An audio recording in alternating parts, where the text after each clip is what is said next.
Welcome everybody to another episode of the Terrain Studio. I'm your host, Sean Morris. Today on the Terrain Studio, I have for you a little studio update as well as some additional information regarding the project I'm working on, and I got some goodies to unbox and show you guys. So first up in front of the table here, I just have some of the sample pieces I've been working on. This is the actual project itself, so these aren't test pieces any longer, so you can kind of see that the design is very similar to what I showed you before. I'm gonna turn the camera there. Can't quite see what I'm showing you. So the project is pretty much progressing exactly as I showed in the samples. Got about maybe 2 to 3 mil depth on the roads themselves.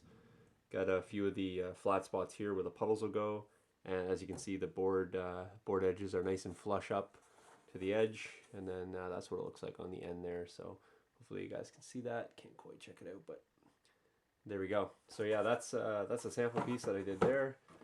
Just waiting to do some more soon. Here's another little more difficult section I did here. What I'm doing with the edges is I'm actually laying down some, a little bit of a mess here, a little bit of plastic card strips on the edge.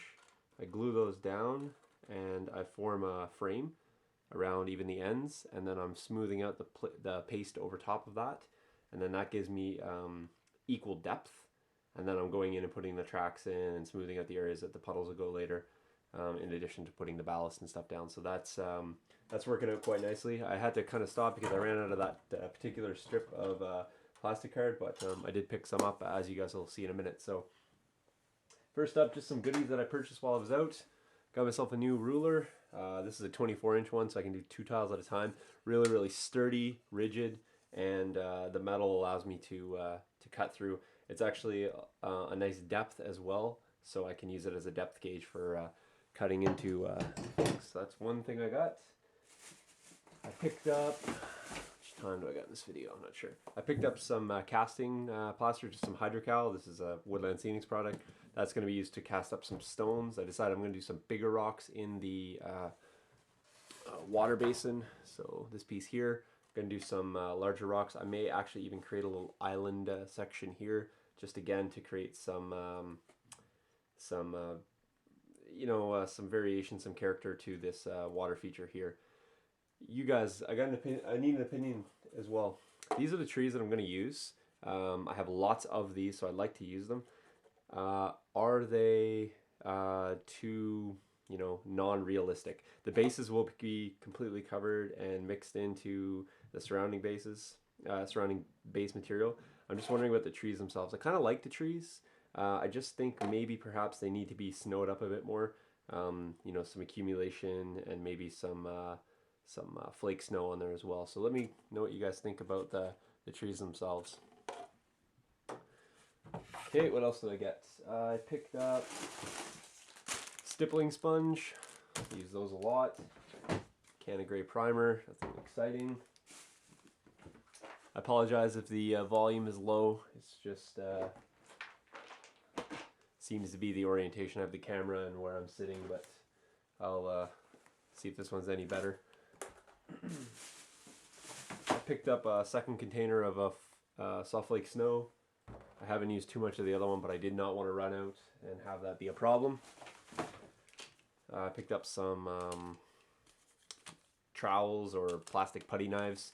Again, just smoothing the roads. When I have the two pieces of plastic card, I'm able to just smooth right over the top. It fills in the road quite nicely and makes it a pretty smooth and quick process. No pun intended there. That's just the stripping that I was using to do the edges. That's an evergreen product. Picked up some painter's tapes. Go through that stuff like candy. A couple bottles of super glue, just various thicknesses and types. Picked up some more tester's glue. It's great for gap filling. I love that stuff. Some wire brushes. That's just to keep the tracks clean on those jigs that I made. These are working awesome. If you are interested in doing any roads and putting track marks in, I suggest you make a gauge. It's definitely worth it. It's like the best tool that I ever made. I picked up some additional painter's tape. This stuff's really, really thin. That's again used for marking off really small areas. You can buy this in small rolls, but for the price this is, it's like 10 rolls of the smaller stuff. It works identical. And I got tired of Dread on there showing off his Dremel and saying how awesome he is and how non-awesome I am. Just kidding, he never said that at all. But Viv actually did come on and give me a personal email and said, I can't believe you don't have a Dremel. Well, rest assured, folks, I'm now in the Dremel Club. I think I have my membership card in the mail. So I picked up this. It's a 4000. I seen the 300 series that Dread had. The reason I got this one, not because I want to be better than him, but secretly I do want to be better than him. I just had a couple accessories with this one, so a depth gauge and a few circular cutting bits and then some accessories with it. So I picked this one up instead. And then on his recommendation, I went ahead and picked up that tool, the sort of the flexible shaft that you can hook up to the end of the Dremel, and then you can hand hold this. And now I was there and I was looking, and there's a ton of accessories for Dremel. And one thing I thought was really cool, and so I picked it up, was the workstation, the Dremel workstation.